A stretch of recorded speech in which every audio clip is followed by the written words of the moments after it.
Good evening, everyone. Welcome to the second day of our mandatory training on protection from sexual exploitation and abuse. I hope you all found yesterday's sessions insightful and are ready to dive deeper into these topics today. As we continue our training, we will build on the foundation we established yesterday, exploring more advanced concepts and practical strategies to prevent and respond to sexual exploitation and abuse within our communities. Your active participation and engagement are vital as we work together to create a more respectful environment for everyone. Thank you for your commitment and dedication to this important cause. So let's get started and make the most of our time together today. Thank you so much. Ladies and gentlemen, I want to introduce our chair, governing council of the association, to say a few words to us today. Welcome, ma. You have the floor, ma. Thank you very much. So I apologize for my partial absence yesterday at the start of the two-day mandatory training and capacity building to kickstart 2024 Annual National Sexual and Gender-Based Violence Conference and General Meeting, AGM. Well, with the whole happenings yesterday, I witnessed, though I couldn't interact or join really because of the problem I had, but I actually heard most of the things happening. I saw all the wonderful papers. At first, I couldn't hear the facilitators giving the papers, but later I did. So I witnessed all the wonderful presentation by the 4 seasoned facilitators. And the excellent job done by the coordinator. Oni, well done. And the interactive session was wonderful. That is by everybody. Everybody joined, everyone joined. Then later, the national coordinator of the association, Ambassador Dr. Eris Ibi Jewa, and her team traveling to Owerri under the bad weather. I know because I traveled yesterday too. And I say kudos to the Owerri team. I heard about the sumptuous meals and everything, and my mouth started watering. So I say kudos to the Owerri team. With such commitments by all members and partners, it is forward ever in our community services in search of a better Nigeria for all. Well done for all your selfless services. I encourage you to continue the good work. God's grace and guidance to us all. We pray for successful activities and deliberations as we have witnessed actually in the past years. Thank you to everyone. And I can't forget to thank particularly the men among us. When you say gender, it's both male and female. But people always think it's just female matters or women business. But these men have shown commitment. It shows their love for their mothers, sisters, female relatives, and for humanity. I say thank you again and thank you very much. Though my organization, Action in Distress Foundation, donated for the conference logistics, I hereby, on a personal capacity, donate the sum of 50,000 naira. I now declare. Thank you, ma. Thank you very much. Though we have already started the conference and AGM yesterday, but I now declare, so this is just a formality though. I now declare the 5th National Gender Conference of the Association open. Good luck to all of us, and thank you, everybody. Thanks. Thank you, Ma. God bless you, Ma. We appreciate you, Ma. And thank you for the wonderful support you always give to us. Thank you so much. Thank you. Thank you. Yes, thank you. We go to meet our speakers. Can we meet our speakers for the day, please? Yes, I will be introducing Dr. Victoria Daaor, a distinguished psychologist, trauma healer, and GBV consultant with extensive experience working with various UN agencies, including UNFPA. Dr. Daaor has provided invaluable support, training, and strategy development, along with trauma counseling for GBV survivors, communities, and MDAs.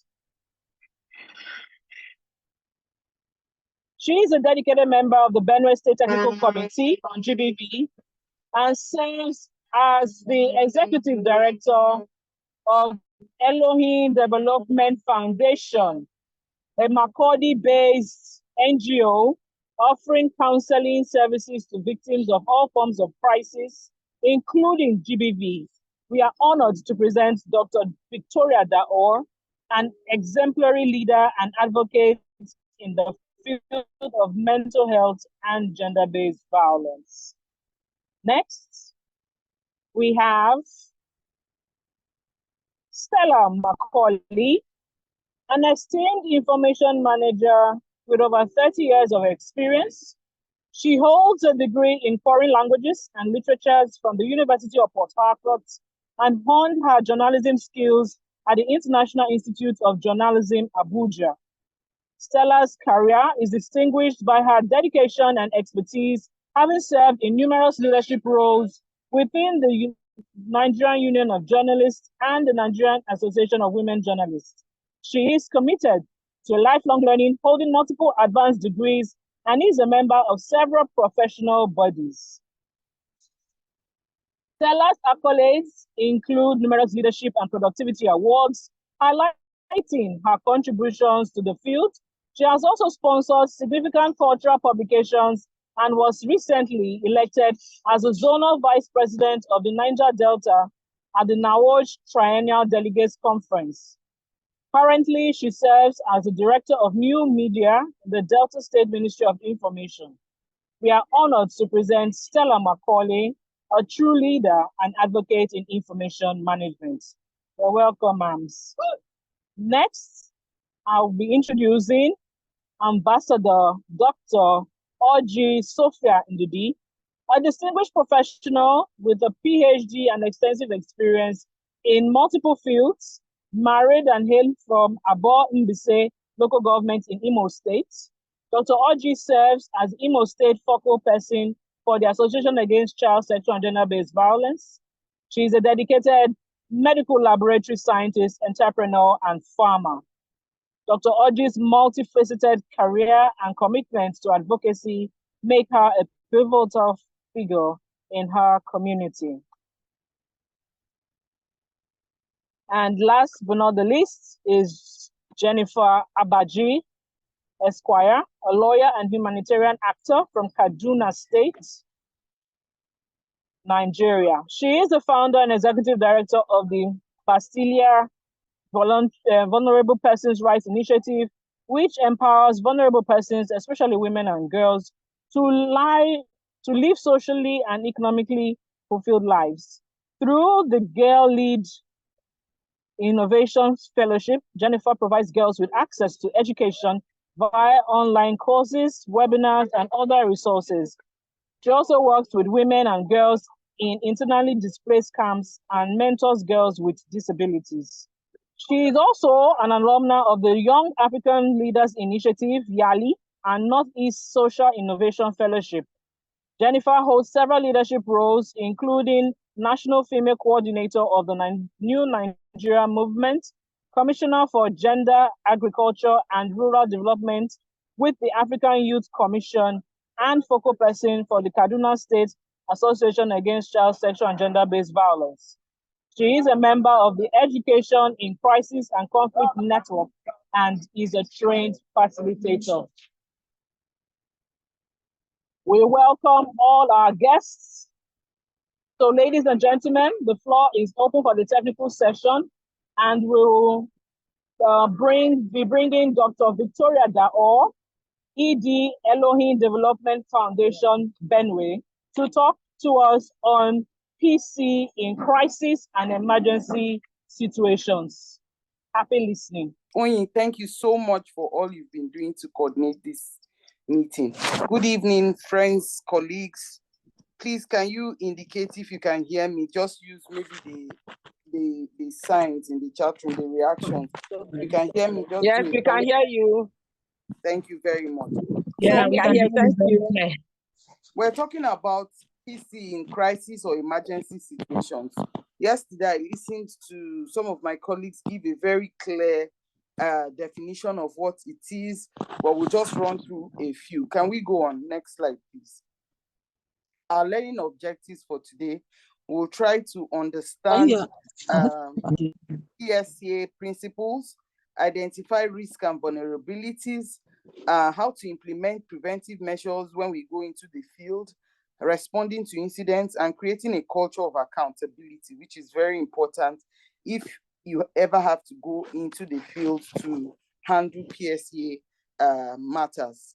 Now, there are principles governing PSEA, and they are crucial for safeguarding vulnerable populations in crisis situations.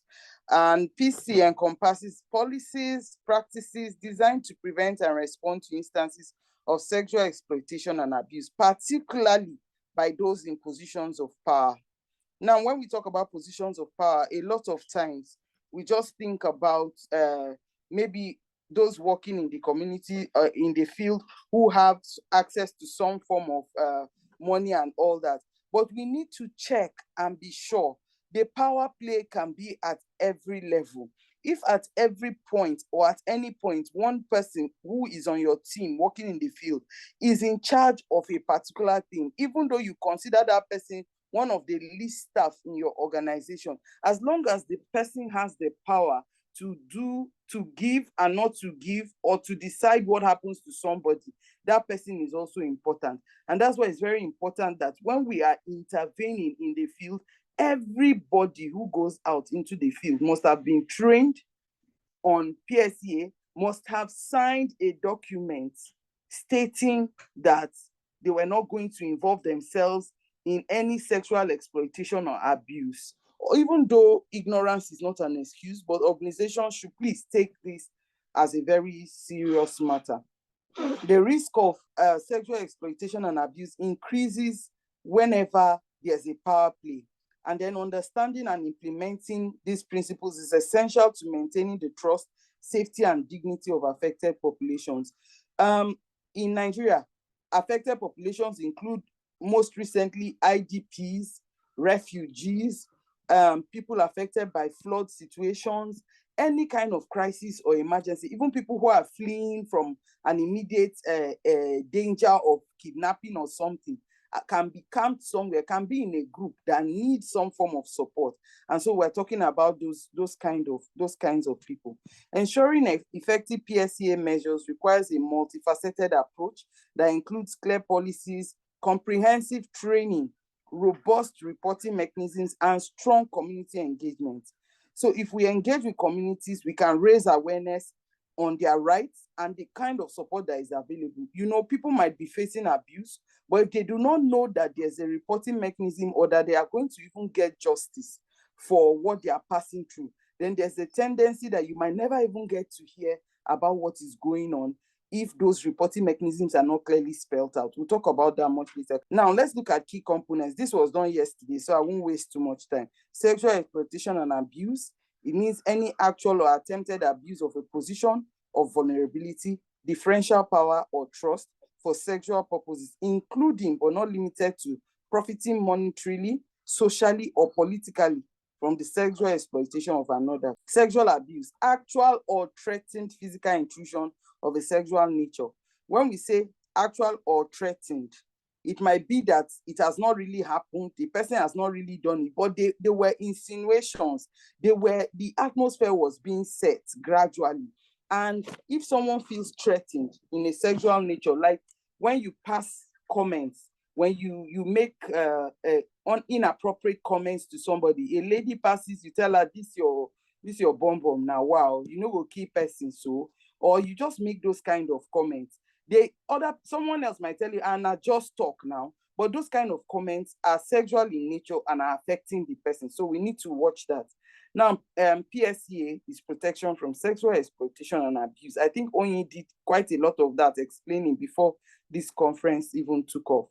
Crisis and emergency situations. An emergency situation is an unexpected and often dangerous situation that requires immediate action to protect life, health, property, or the environment, even as much as an accident scene that has taken place. Last month or 2 months ago, while traveling, I came upon an accident scene. It had just happened like 5 minutes before we got there. Now, it was a bus, so there were quite a number of people, not less than 14 people. As we were trying to get the people out, you will not believe that there were some boys who were, in trying to pull women out, they will hold the buttocks of the woman and squeezing it as they are pulling the woman out. And I noticed that some of them were smiling at each other, and to them, it was not a big deal. But people were in an emergency situation, and those women didn't even have time to think whether someone was sexually molesting them or not. They just wanted to be pulled out of the vehicle. But be that as it may, there are sick people in this world who take advantage of every situation to do terrible things. So if you're an advocate and you're in that kind of place, we expect that. Of course, I spoke up and I asked the boys to move away from there. They told me they were only trying to help. They were trying to help, yes, but they were touching and squeezing the buttocks of these girls, which is very, very derogatory. But just because the women are not talking does not mean that what is happening is right.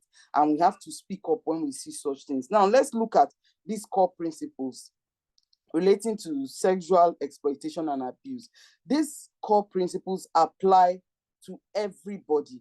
Can we take note of that? It is not something that one organization will say, this does not apply to us. We have our own way of doing our own things. This is how we do our own. In our own organization, we don't consider this. That doesn't work here. It's an internationally set principle that is for everybody.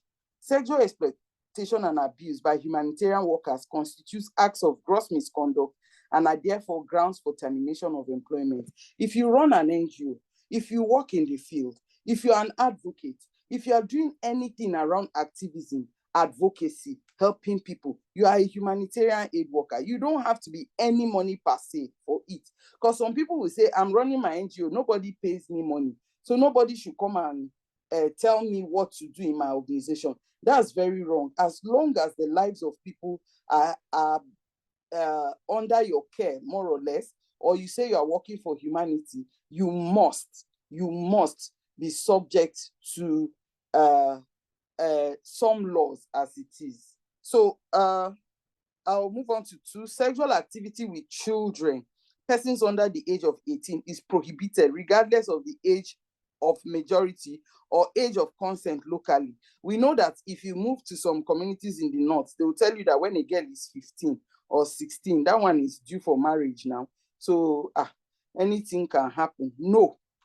As an aid worker, the Nigerian law says any child who is below 18, and please, when we're talking about sexual exploitation and abuse, let us not just concentrate on the females, because a lot of young boys are getting sodomized in camps, in such settings, and we usually don't pay so much attention to them, and that is causing a lot of harm to these young boys. So when we talk about sexual exploitation, and a lot of attention is on the male staff not abusing somebody, we forget that females also abuse.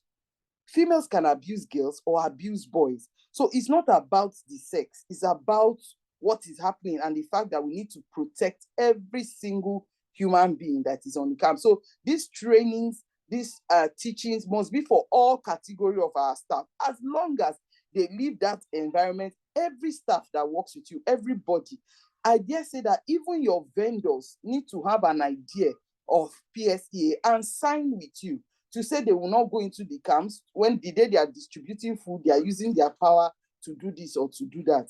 So let's go on. Now, 3, exchange of money, employment, goods or services for sex, including sexual favors or other forms of humiliating, degrading or exploitative behavior is prohibited. Let me not overflog it. This includes exchange of assistance that is due to the beneficiaries. If you do this one, I'll give you this. Something that is already their rights. We now decide that, someone now decides that they want to exchange it for something. This is totally wrong. And any staff, if you take your staff through, your volunteers, your staff, your vendors, if they go through this training, they will have this understanding. And we must ensure that punitive measures are there for people who might think that it's a joke and break the rules and go ahead to do things they should not do. Any sexual relationship between those providing humanitarian assistance and protection and a person benefiting from such humanitarian assistance and protection that involves improper use of rank or position is prohibited. Such relationships undermine the credibility and integrity of humanitarian aid work. I've been asked, what if as a young man or a young woman, I go into the camp and I genuinely fall in love with somebody who is there, who is of age, but is underage? What happens? You have to make a choice to leave that particular job you are doing. You have to make that choice. You have to leave that job or beg to be posted out. You must discuss it with the leadership of your organization. Every organization has its policies on how those things are happening, but you cannot be working in that camp, start a relationship with somebody in that camp, telling us that you intend to marry the person. That's not what we want to hear. There will have to be a choice made on how this works out, but you cannot continue working there on that field and continue to have a relationship with somebody who is there on the field. Humanitarian workers are obliged to create and maintain an environment which prevents sexual exploitation and abuse and promotes the implementation of their code of conduct. When we say create an environment, don't talk to people, don't draw people to very closed environments that are very private and things like that. Hold your meetings, engage with people. I just say that if you are even organizing a workshop for people and all that, and one of your participants falls sick, don't go to the person's room alone. Go with another staff of the same sex with the person who has fallen sick. That is how you create a good environment. That's how you prevent yourself. Please, let's bear in mind that these policies are not just for the protection of the people in need, but for your protection as a person. So you don't even get roped into what does not matter. It is very likely also for people who are in crisis situations to set up somebody who has come to give them aid. So let's not think that it is just one-sided. It is also for the protection of our staff and for ourselves. In crisis settings, potential perpetrators of C can include a wide range of individuals, such as aid workers, military personnel, local authorities, and community leaders. C by these individuals is exhibited through behaviors and patterns that indicate a risk, such as misuse of power. Even parents of the children can decide that they are suffering in the camp and let them give out their daughters to this military personnel so that the military personnel can look upon them favorably when distributions are being made, push their people forward, or even get some things and bring to them. So as a practitioner, your eyes have to be open to all those things to make sure that you are aware that there's a possibility and that we create awareness and also watch out for those kind of scenarios in the camp. Now, at-risk populations can play an active role in developing and implementing preventive measures if we talk with them. A lot of times we think that these populations don't know anything. They don't know how to handle anything. That's not true. If you talk with them, they might even tell you a better way that they can forestall such events, or how they can prevent, or how they can create awareness amongst their peers in their community on how such things should be handled. Here are some steps and strategies that you can use. You can use community education and awareness. That's talking to everybody in the community, either segregated or together. Segregated works better because you can work with girls, work with boys, work with men, work with women. I bet you that the stories you will hear or the suggestions you will hear will not be the same across board. Let's establish reporting mechanisms. How will people report? I think it was the second speaker yesterday that said that after she looked at the policy of a particular organization, she was sad because the reporting process for her was not one that was very fair or could encourage more reporters. We have to make sure that the reporting mechanism allows for anonymity to a certain point, that people can report like whistleblowing without necessarily being involved or being exposed or letting people know they are the ones. We must strengthen social support networks. Do we have a group of people in these crisis situations that can come together who have similar needs so that they can work together, they can encourage themselves, and they can ensure that they help protect themselves? Do we have, we need to carry out empowerment and capacity building. Please, going to work with at-risk populations does not mean just going there to go and talk. When we talk, what do we leave them with? When we talk, what do we encourage them to do? If you encourage groups to start self-help activities, if you tell them about their rights, if you tell them it is not right for anybody to talk to them and tell them to come for sex or give them something in return for getting a mat or one noodle of rice, they will know, and then they will empower themselves, and then they will report based on those reporting mechanisms you have set up. If you don't have it in your organizations or you don't have it written down, we need to do this. We need to begin to work on this. Like I said earlier, please, let's encourage all our staff, our volunteers, people working with us to go online and carry out this test and present their certificates to you. It does not mean once they are certified, they know everything, but it's a step. And then you can have regular physical meetings to encourage and teach more on the importance of protecting ourselves. We've talked about accessible reporting systems. We've talked about holistic survival support and knowledge of legal consideration. What is on ground? If somebody hurts me, is there any legal process that I can take? How? And then are you going to link them to legal support? Are we linking these people to legal support, or we are leaving it to them? You can find lawyer, or do we have those links? Can we teach them? Can we create it? When someone knows that if she reports something, it will come to a conclusive end, she's more likely to come out and talk. He's more likely to open up. But when it looks like you are just talking for talking's sake, people will just get to hear about your case and nothing is going to happen at the end. To create a culture of accountability for yourself, here are some steps. You have to establish clear policies and standards. This policy we are talking about is very important for every organization. Please try and develop one. It's not a bulky document. And I always encourage organizations, after you have done a bulky document, even if it is bulky, do a one-page summary of the highlights of that policy and put it in front or form it into a small pamphlet for your staff to have. Just a summary is good so that people can always look at it and remember. Promote ethical behavior. Don't encourage if your staff go to the camp and they are laughing with an IGP and they are hugging them, nothing is wrong.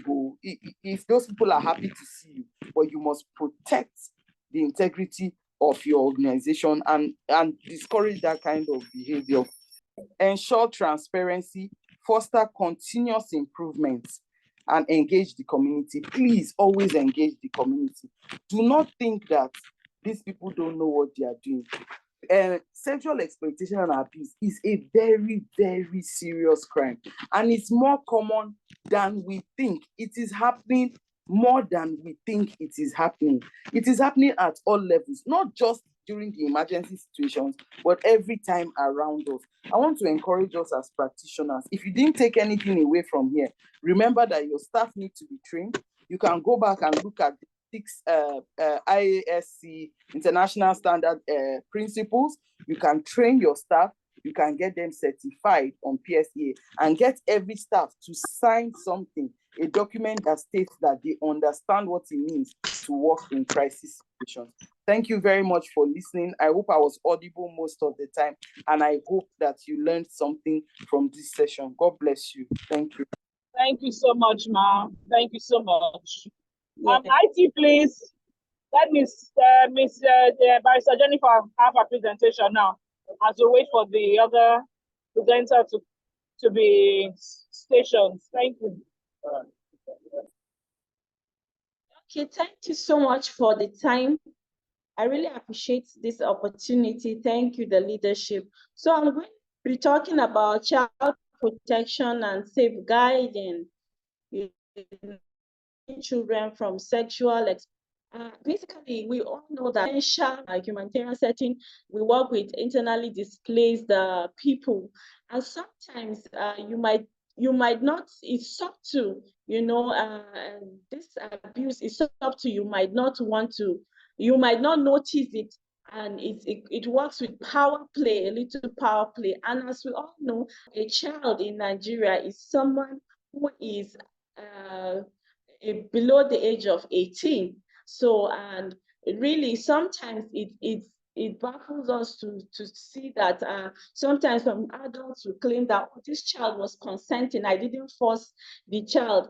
And then in the law, the child does not have the capacity to give that consent. A child doesn't have capacity to give consent for anything. And we know some people, there's a condition, aside from the fact that there is a condition that people, actually there are certain kind of people who have attraction for children, and that is not normal. Aside from that fact, these persons who are attracted to children might say, oh, the child also likes me, and so it's a mutual consent to be with me. No, a child cannot give consent. They do not have that capacity. In fact, they do not have the capacity to kind of determine what happens to them at any stage. So we have children, they are vulnerable to sexual exploitation and abuse in humanitarian setting. Like I said, yeah, there's sometimes a little power play, and so it's like, okay, not really. Sometimes they say, like I said, a child cannot give consent, but the stories we hear is, oh, this child consented to this child came on their own. And because you had told the child, I'll give you something in return. So sometimes it's just like, okay, or you go to the IDP camp, you say, okay, can we post your picture? We ask them, but they say yes to us because they feel like if they say no, the aid we are bringing might elude them. They might not be able to receive from us. So sometimes there's really a power play. If I say yes, if I say yes, my picture can be posted, for instance, I get a relief, and all of that. So sometimes we have to be careful as humanitarian actors to ensure that whenever we are getting a yes or consent from people generally, like I said, the child don't have that capacity to make that decision without being guided by an adult. So child molestation is one of the ways that children can be exploited. It is a secret crime involving a range of indecent sexual activities between an adult and a child. Molestation can take different forms. It can be defilement, it can be rape, it can be fingering, it can be making a child watch pornography. Yeah, you might say, oh, well, I'm just watching pornography. No, you are exposing the child to what they should not see, and that is a form of exploitation. Then exposing them, to exposing your genitals, indecent touching, fondling. Someone told us the experience where they were giving psychosocial support to IDPs, and when usually we work, so we do expressive therapy, and so this child, when we work with children, we just give them papers, draw anything on your mind, and one of the things the young lady, very little girl, was drawing was a male pubic why it was a male adult was because she even went ahead to give the highlights, put the hair at the public area. So you know that someone two things are involved. It's either because of they stay in camps, in IDP camps, so maybe they see themselves when they are getting dressed, or an adult is exposing his private area to a child. So some of these things are a form of things that should not be heard, should not be seen, and we should look out for. Who could abuse your child? Anybody can be a potential abuser. It's not mostly from strangers. And if research has shown that most people who take advantage of children are people who are close. They are not really strangers, co-tenants, family members, lesson teachers, yeah, neighbors, their friends in school, hostel, classmates, and name it, it can be uncle. It's as bad as daddies and aunties, and the list go on and on. So when you are working with children, please do not ask if any of the above is possible, because there is no case that you have seen before above there that has not happened. We have several cases like that. A child of 4 years was reported to me in our office. She was raped in school. She went to school and she was raped. We have children who are carrying babies that belong to their fathers, but most importantly, we know that this happens more in humanitarian settings where an aid worker wants to, give aid, and is using their power at that point to exploit and to get certain things. But some of the causes to that is parental negligence. We have carelessness, nonchalance, attitude, absentee parents. Yeah, sometimes we outsource the responsibility of our children to, sometimes you outsource it to strangers, neighbors, um, people in their class, their teachers. So what you're supposed to check, is not there. Parents who do not observe, one of my in-laws was telling me how that she used to just ask her daughter very nicely, oh, touch the rubber, jokingly.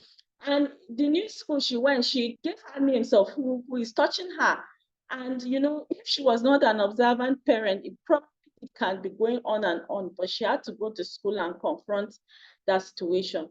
So watch what you watch with the kids, indecent dressing by our children, on the bed, where we're talking about where can your child be under your nose in the school environment, like I said, hostel, in the rooms, siblings, that's why I say sometimes you need to put them, 5 minutes is enough time to cause a long-term damage. It doesn't take time, and we know that exploitation and sex is not really when there's penetration.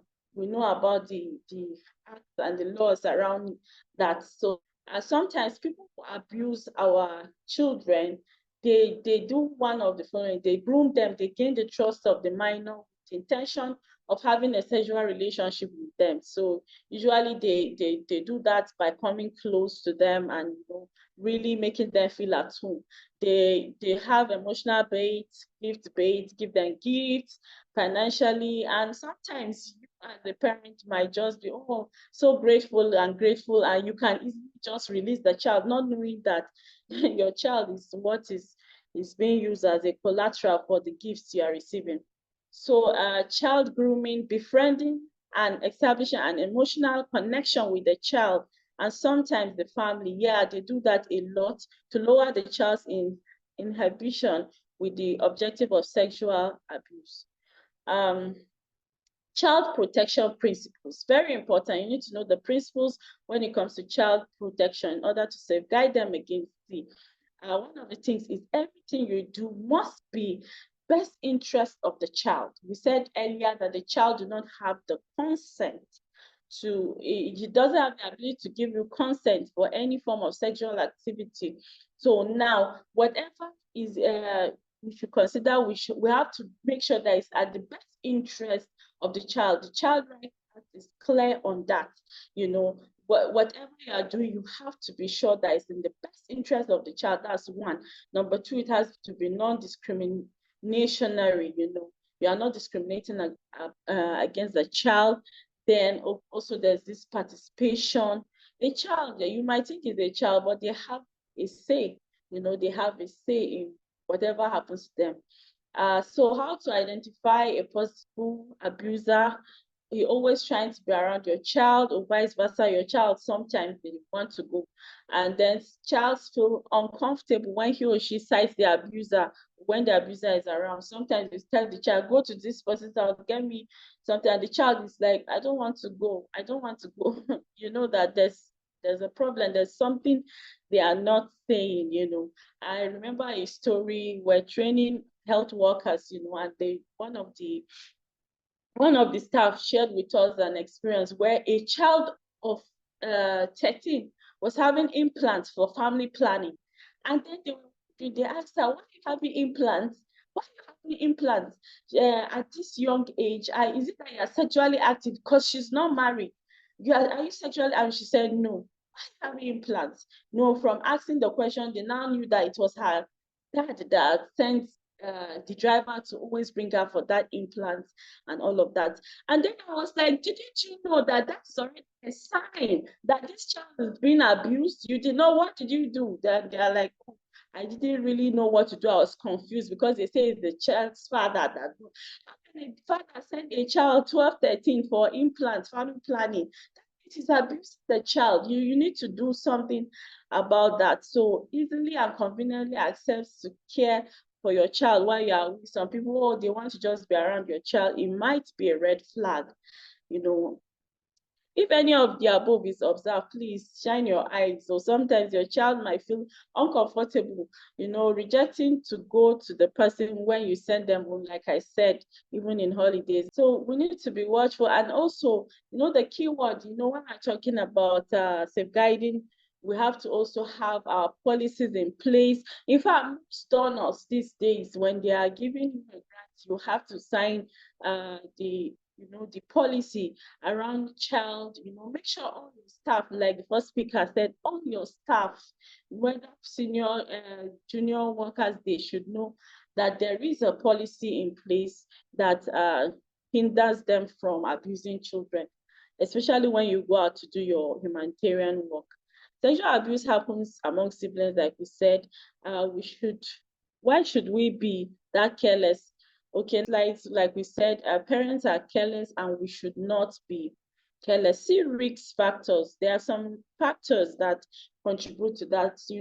Poverty is one of the huge factors in C. So most times these things happen to children because a humanitarian worker, an organization is bringing aid, and because of that, they are vulnerable. It heightens their vulnerability. Orphanhood is another, case, and then disability, especially when it has to that affects mobility, and you can't do so much. Lack of education, like our first speaker was saying, there need to be education. You need to know that nobody should give you gift in exchange for something else. Nobody should come and say, oh, we have something for you, but you have to give something in order to get something.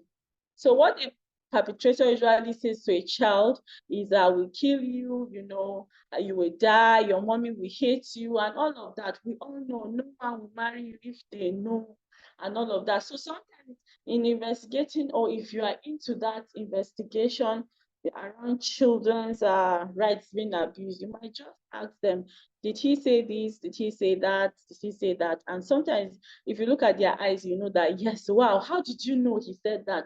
So those are some of the things you should look out for. Strategies for protecting children from sexual exploitation and abuse: safe recruitment and vetting. When you are recruiting your staff, ensure that you have a background, you have guarantors, and you have a background that you do not have any case of child molestation in their background. Do a background check. The policy that says they will not abuse children in course of their work. You have to do the training. Like this training now, we need to step it down to our organizations. I hope most of us will do that, and code of conduct, clearly that talks about that. And so teach your child the SRR actions, and not just your child. When you go out there during your humanitarian interventions, teach them how to do the SRR, which we said, the S for shout and scream, the R is for run, and the R is also to report. Sometimes you think that these things don't work. I remember one time as an adult, I was in a kind of situation, and the person was like, I'm going to do this to you. The person was threatening to rape me, and that there was nobody around that would save me.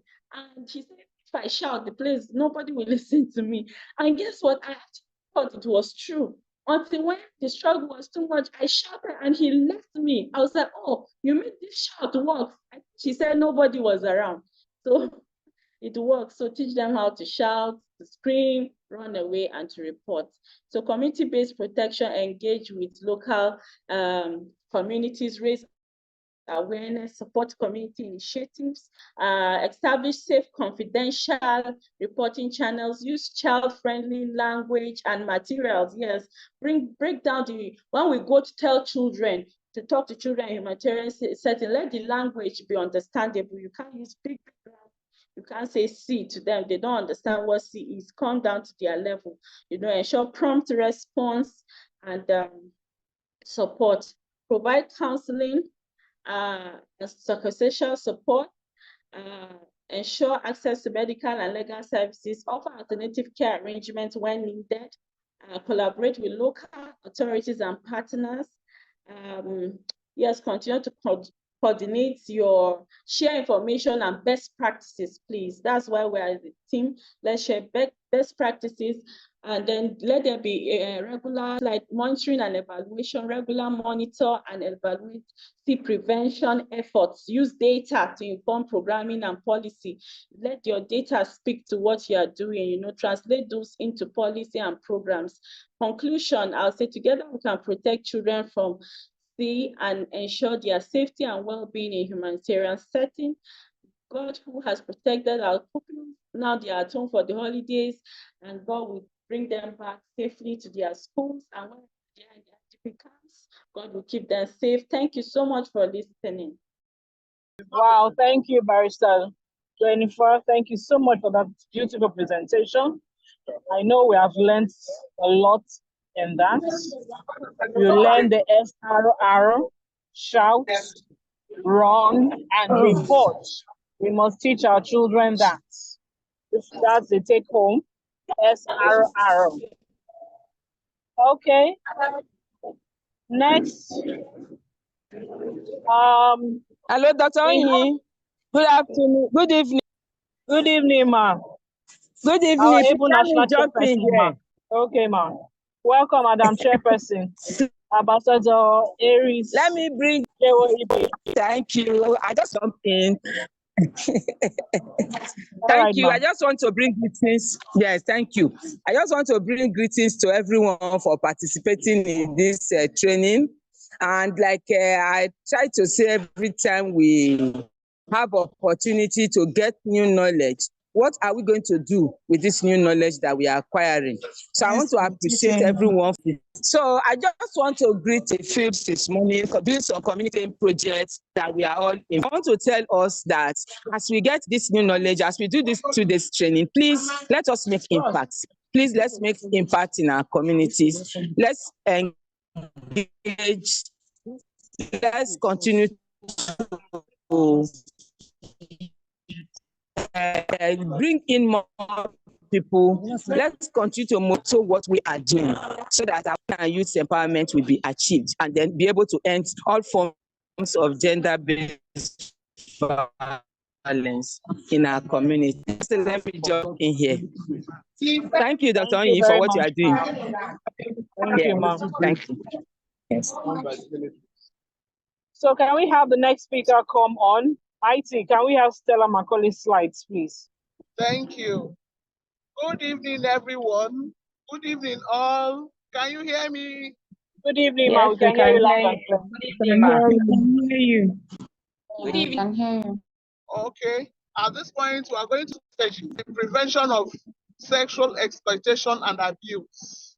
Sexual exploitation and abuse, like we have heard since yesterday, refers to a relationship between one that is superior and another that is inferior, an abuse of a position of vulnerability.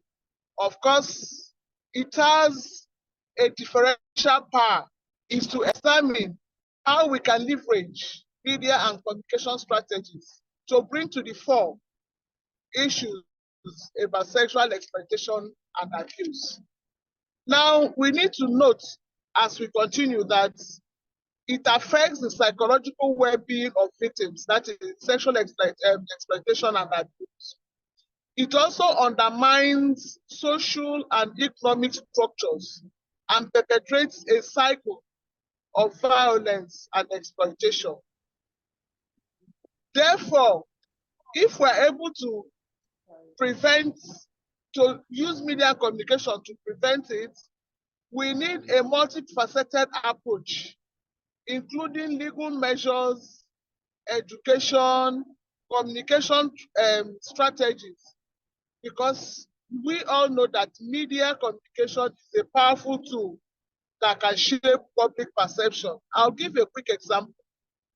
Time was when one of the agencies in Nigeria, saddled with traffic control, they used to turn out messages about drinking and driving, and it didn't seem to work.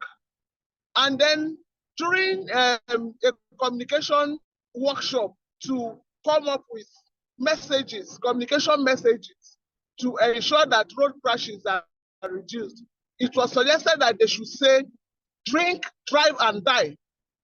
And according to them, that seemed to do the magic, because it now drove home the point that if you drive and you are not in control anymore of the vehicle because of the drunken state, one, of course, will end up in death.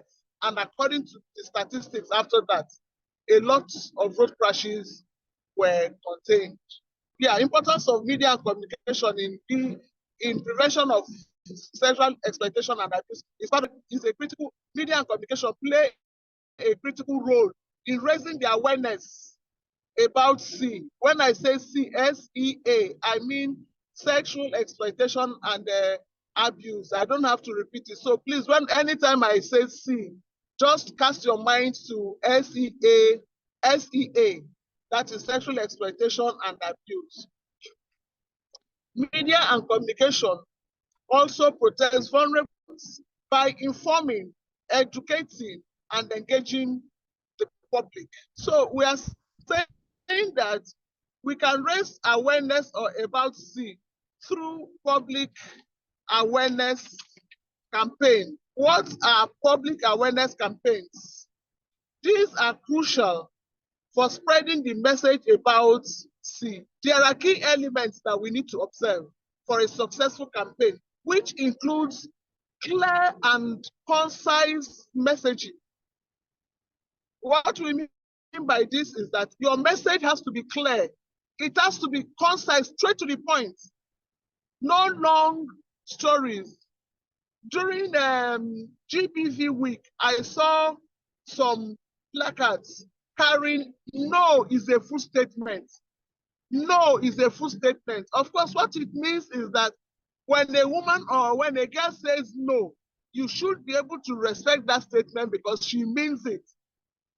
So public awareness campaigns can be used to raise issues and raise awareness about C. Another one is identifying and targeting specific audiences.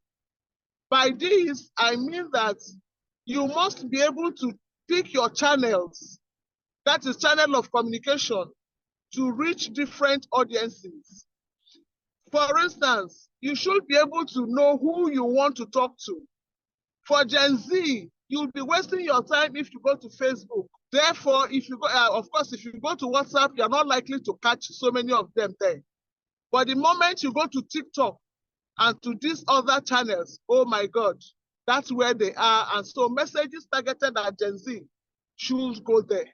And then for those of a certain age, they use the more traditional ones, the WhatsApp, the SMS, the traditional media, which is television and radio and all of that. So you must be able to know who you want to target your message at, and then be sure to pick a right channel. And then you have the social media as well.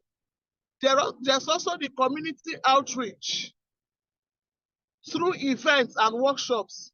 For example, seminars and public lectures can provide a platform for open dialogue and information sharing. Outreach events like concerts, rallies, and other events can be used to raise awareness to support survivors. Then you have educational content.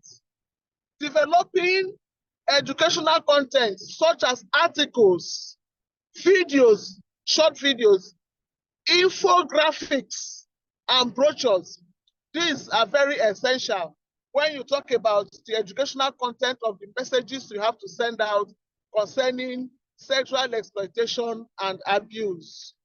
Collaborating with experts ensures that the content is accurate and sensitive to the subject matter. What we're saying here is that because you can speak English does not necessarily make you a journalist. There's a way stories are written different from press releases and other items. Therefore, if you are not in this business, you must collaborate with experts to be sure that you churn out your stories, that the content of what you're taking out into the public domain is accurate and sensitive. And then you can use the schools and then community centers and online platforms to reach a broader audience, which will provide valuable information on how to prevent and respond to C. Then we are coming to storytelling and personal narrative. It will do us a world of good if we can get survivors to tell their stories. I remember when HIV/AIDS was a big deal. Not that it's no longer a big deal, but then there were no retroviral drugs. When you mentioned that anybody was down with HIV/AIDS, it was like a death sentence. And I remember that one of our first ladies then, that was her pet project. You know, when she was going around the local government areas on campaigns, people didn't believe that HIV/AIDS was real until some survivors began to join on the campaign trail to bring their stories fresh. And then people could now relate with the truth that HIV/AIDS is a problem and it's with us. And people now began to take some heed to the way their sexual behaviors were expressed. So storytelling and personal narratives, but in doing this, we must get also the express permission of the survivors, and those that are telling their stories to must be trained to handle the stories and be empathetic and not being judgmental. We must be able to see ourselves in their shoes. Please, if they are not willing to tell their story as at when we want it, we should let them be, so that we don't push them beyond God. So, building relationships with local media. We should build strong relationships with local media for effective advocacy. We must be able to identify key media outlets in our areas, such as local newspapers and online news platforms. Wherever we are, thank God that publishing is something almost every other person can do. It's not like in those days when it was limited to the big players like the Punch, the Guardian, and all of that. Today we have newspapers that are grounded in local news, local content, grassroots content. So we should be able to build strong relationships with them. We must maintain media contact lists and engage with journalists and editors by providing them with exclusive stories and updates. What we're saying here is that make friends with maybe their editors, so that when the stories break, when the survivors are willing to share, or the extent to which you are allowed to share, you can pick up your phone and call them, and then with the relationship you already have, you can be sure that there is correct information going in and going to be put out to the public domain. We must be able to build trust and ongoing engagement with local media, which will help ensure that C reaches a wide audience. Please engage with journalists, the online media platforms, and the traditional media. They will all help in one way or the other. Online uses as you go, as it breaks, it is shared immediately. The traditional media will wait to publish. So if you're able to have a mix of this, it will do a world of good. Then for media outreach, effective media outreach includes crafting compelling and newsworthy press releases. Like I said earlier, there's the news story, there's the one that is a press release and other names. Issuing media adversaries for upcoming events and then tailoring story pitches to fit the interests of different media outlets. What this means is that the way Guardian presents a story is not the same way that a Punch reporter will present the same story. And it's also not the same way that a journalist in government employ will present the same story. So each media house has what is called its own house style, which means that the Guardian reporter adapts to his house style, Punch reporter adapts to his own, the one with government flavor will do what his house style is on the same story. So when you're reading one story, you're reading them from different angles. That's what that means. By doing this, you can capture the attention of journalists and editors and ensure that message about C is widely disseminated. Consistent and strategic media outreach helps keep the issue of C in the public eye. So we must be consistent. It's something that we have to be punchful about. It's something that we have to keep hitting at. It is not something you just drop now and then maybe in 3 months or 4 months. You can approach some traditional media houses and ask for like airtime so that once a week you can come and share stories or share views about C. Talk to the public. From yesterday up until now, we have had different views about C, different angles about C. This can also be shared on the on different media platforms. Those who can write and then drop them as stories or editorials, which you can share with them. Then we have media training. Media training, preparing spokespersons to communicate about C effectively is vital. This tells us that it is not an all-comers game. Just come and talk to us about C. No, you must be prepared. You must be grounded in it, so that what you're giving out, what you're dishing out, will be effective and vital. Those are the information you put out. Training should include media training on C. Preparing C messages should include the key messages and talking points. Talking points is like when you say, if you didn't hear anything that I have said, take these bullet points home, A, B, C. You just read it out like that. They must be punchful such that they are striking. Techniques for handling difficult questions. Of course, you must have an idea when you are interviewing clamps down. What do you do? How do you get him or her to open up and continue with the interview? Mock interviews with feedback sessions can be done before you go out in the public space. It's important to approach C topics with empathy and sensitivity, ensuring that spokespersons convey the seriousness of the issue while providing hope and actionable steps for prevention. Community radio and local TV programs are excellent platforms for reaching diverse audiences. Of course, we have different viewing times and listening times.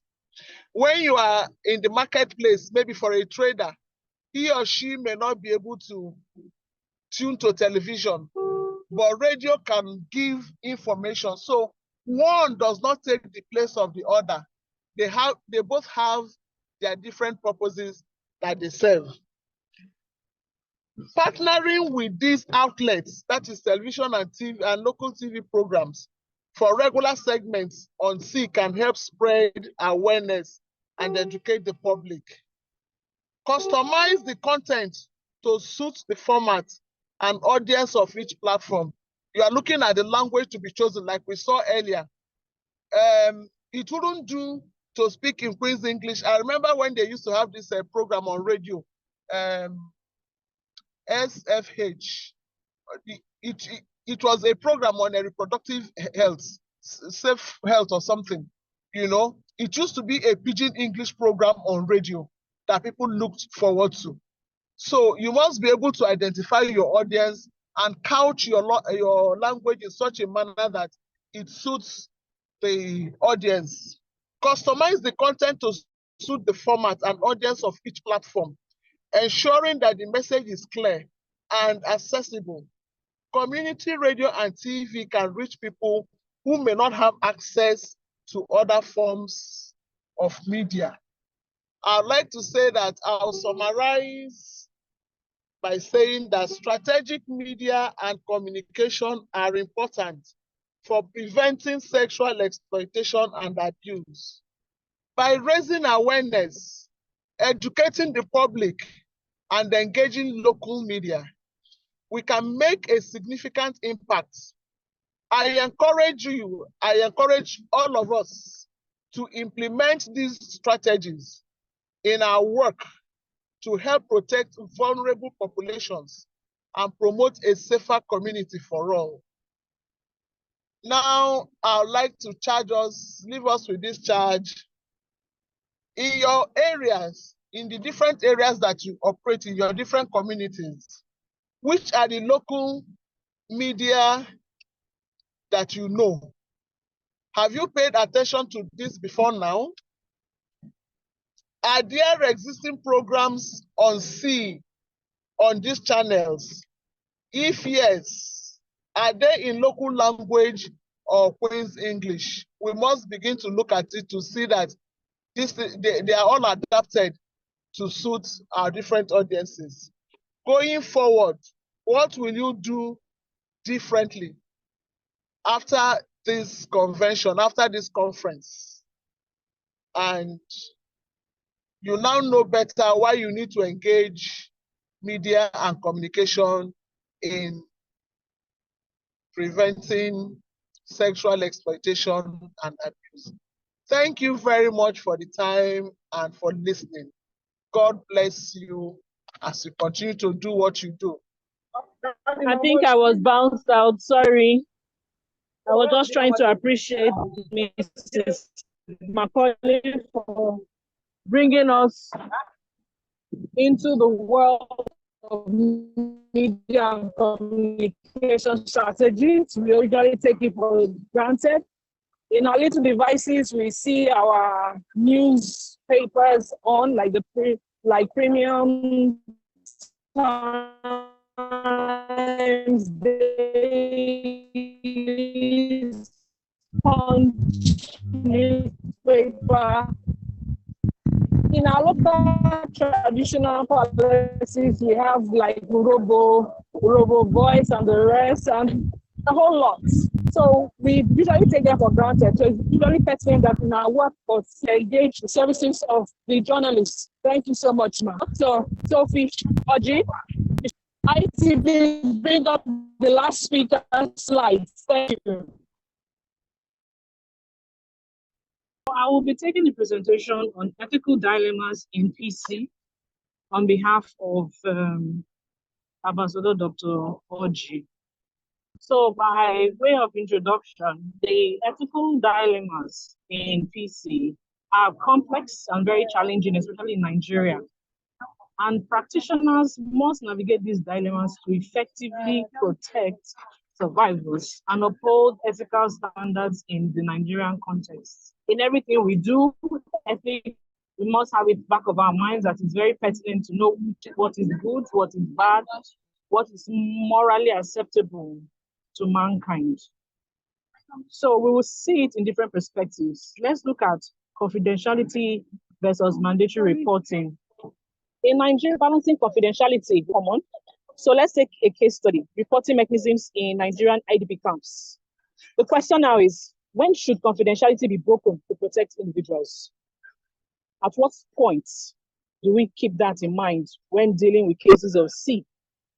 And then, if we look at cultural sensitivity versus universal values, in Nigeria, in Nigerians' diverse cultural norms and values that may perpetrate harmful practices, we take a case study of handling cases of child marriage in northern Nigeria, which is very common for us. And then the key question is, how do we respect cultural differences while upholding universal human rights?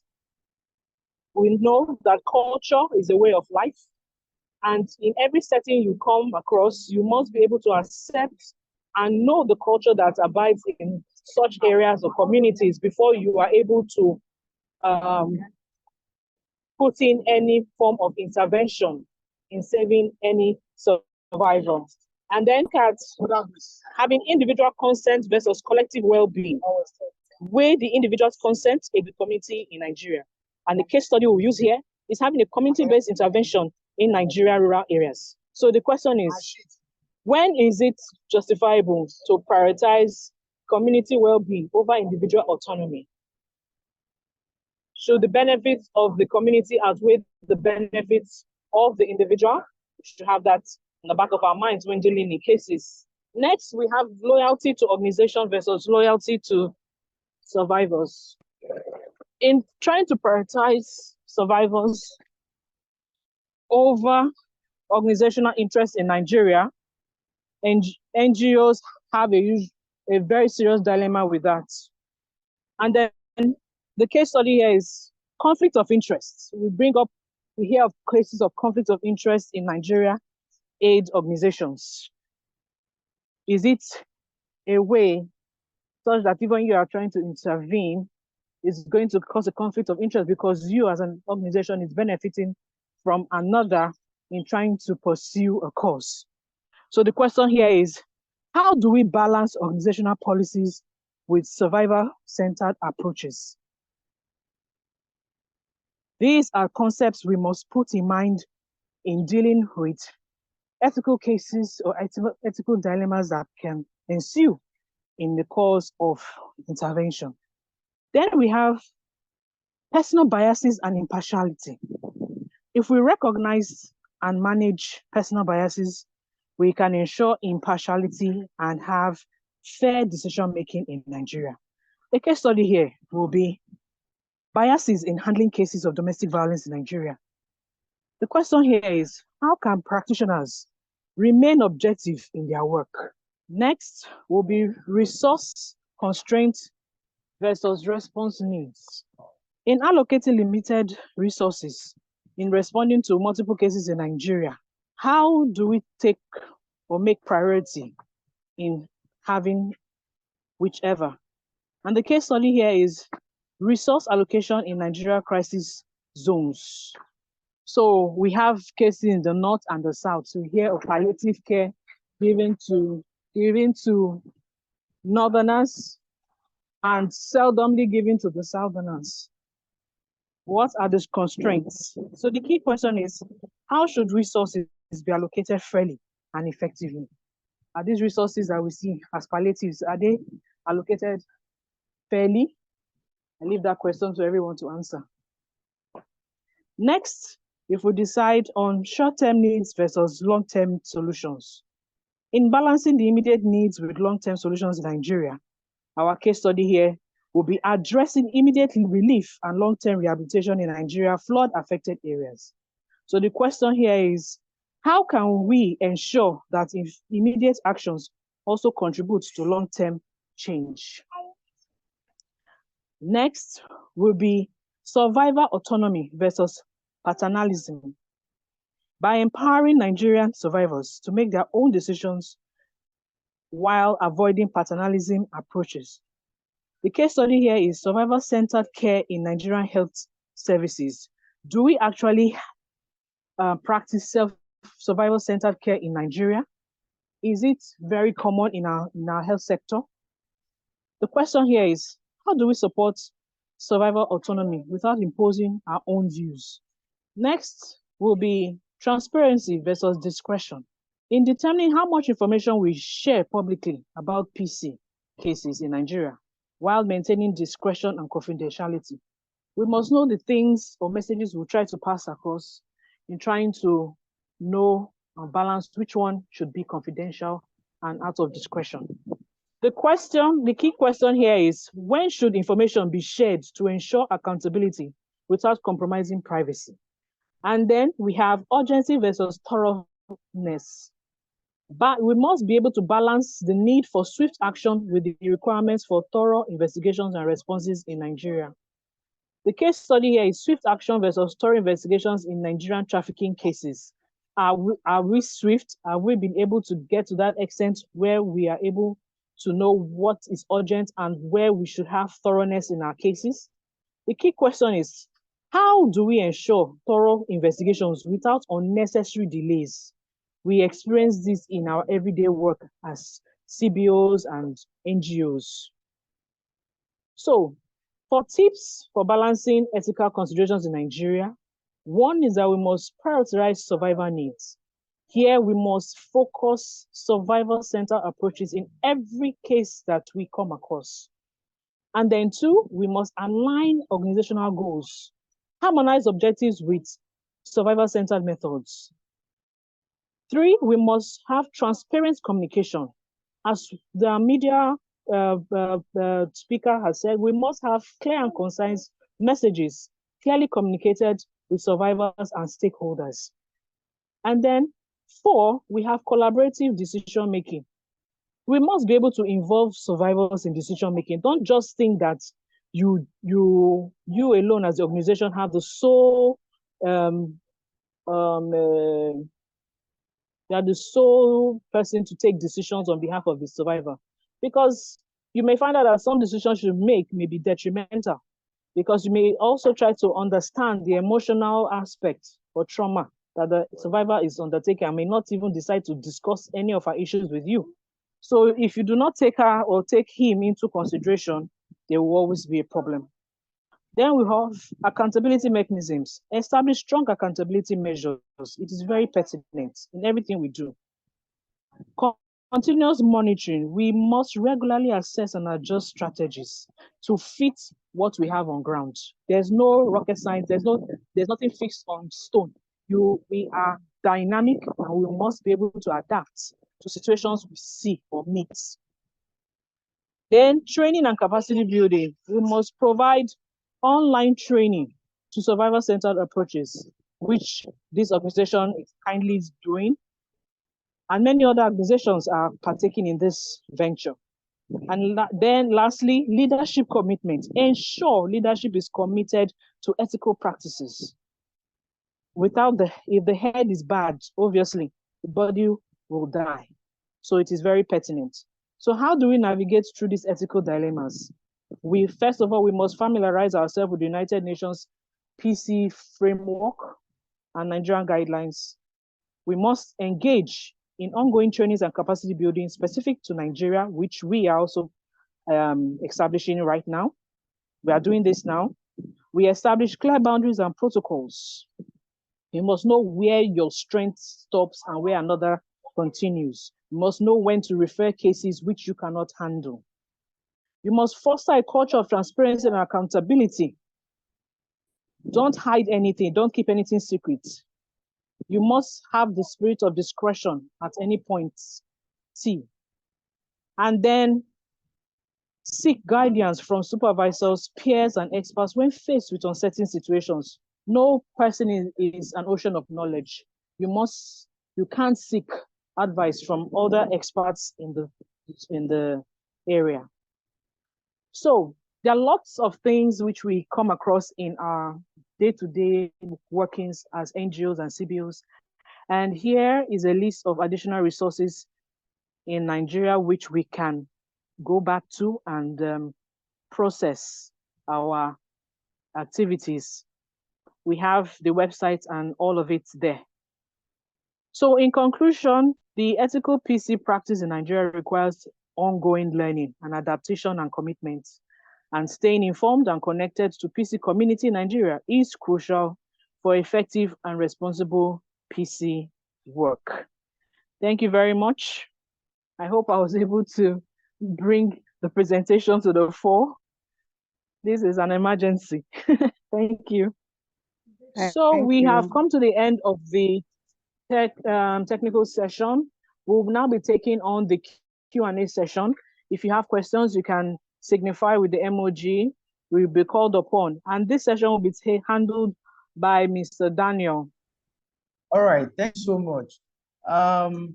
So while we take the Q&A session, first of all, I want to thank all the speakers who have spoken today. It's been amazing, both yesterday and today, the wealth of knowledge that you have shared with us. And thank you so much for that. As we take the Q&A, I'm going to post a link to the chat room as a link to the evaluation test. So I'm sharing that now so that we can concurrently also do that. And I do think that it will also be shared to the group so that we can have the opportunity to also have the link there. And above, by tomorrow, we'll be able to share your certificate to you through your emails. So I'm trying to look at the chat here. And like Dr. Onyi said, if you have any questions, you have any comments, you could just signify by raising your hand or typing your question in the group, in the chat, so that I can see them. Thank you.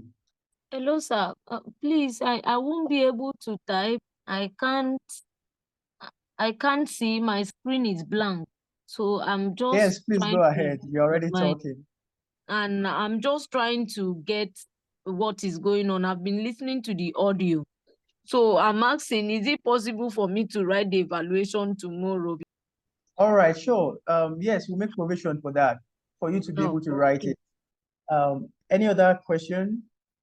Good evening, everyone, and the facilitators. Welcome, Onyinye.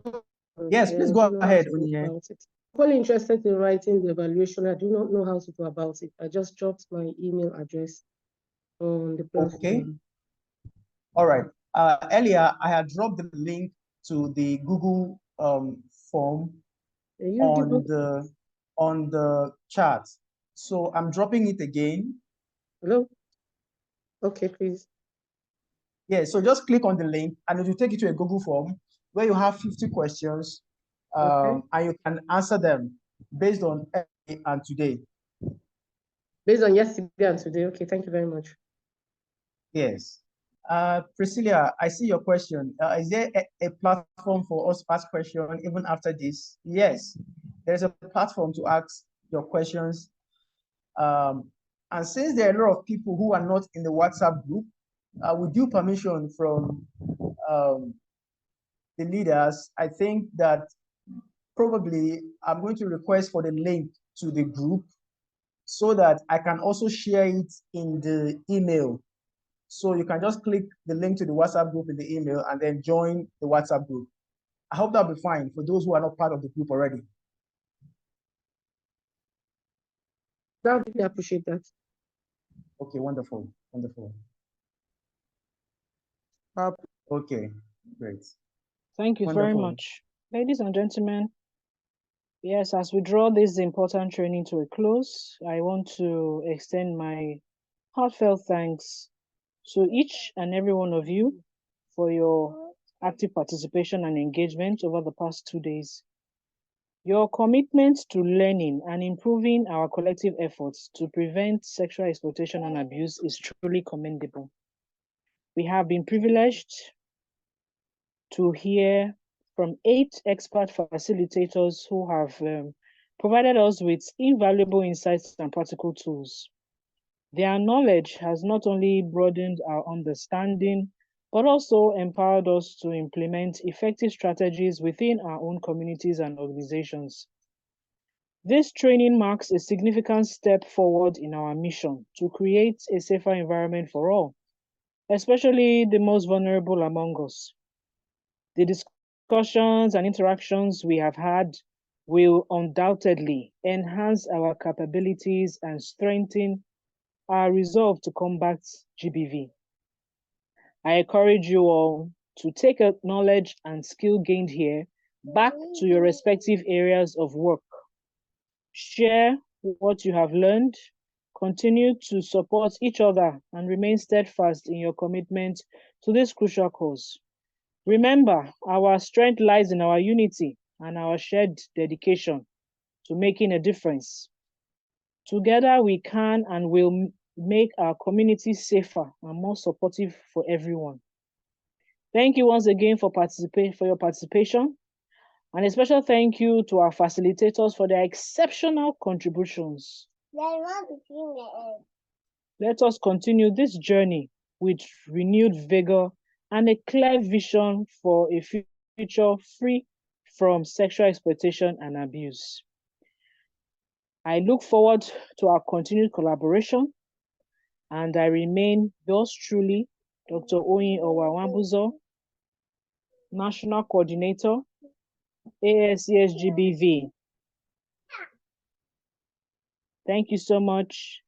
Have a good night and see you next year. Thank you.